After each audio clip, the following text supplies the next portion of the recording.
अरे खा लटकैले वाड़ू। What the hell is this? ये क्या बदतमीजी है? अरे बदतमीजी ना, इ तो बस हमरा तरफ से इलू इलू हो। ओ shut up! फिर से एक बार कहा ना। Shut up! बकवास बंद करो और मेरा रास्ता छोड़ो। Shut up! Just get lost! You bloody गंवार! ए, तोरा गंवार लोग नहीं हम। अरे जरा मन इंट्रोडक्शन फेंक के मारता। टाइगर भैया हमें बीए में पता नहीं 7 साल से।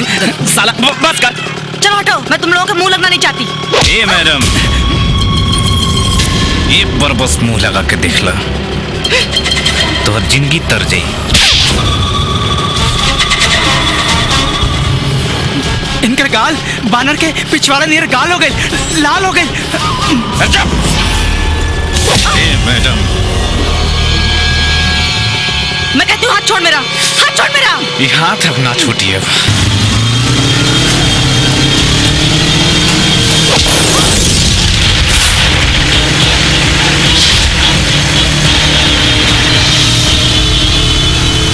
ए मौका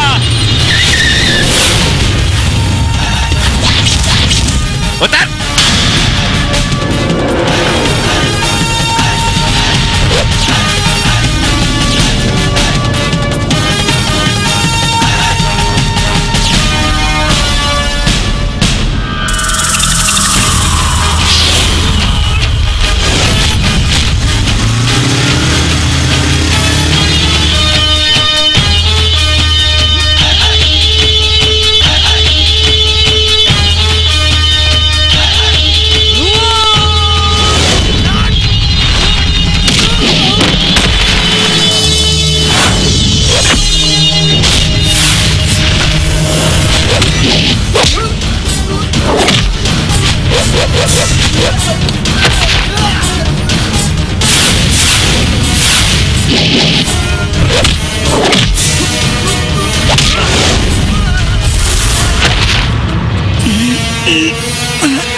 चल उठ उठ, भाग भाग।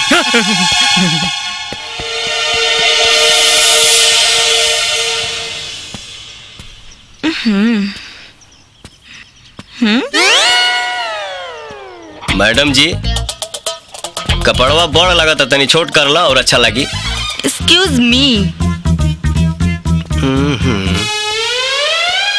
देसी मुर्गी या बिलायती बोल।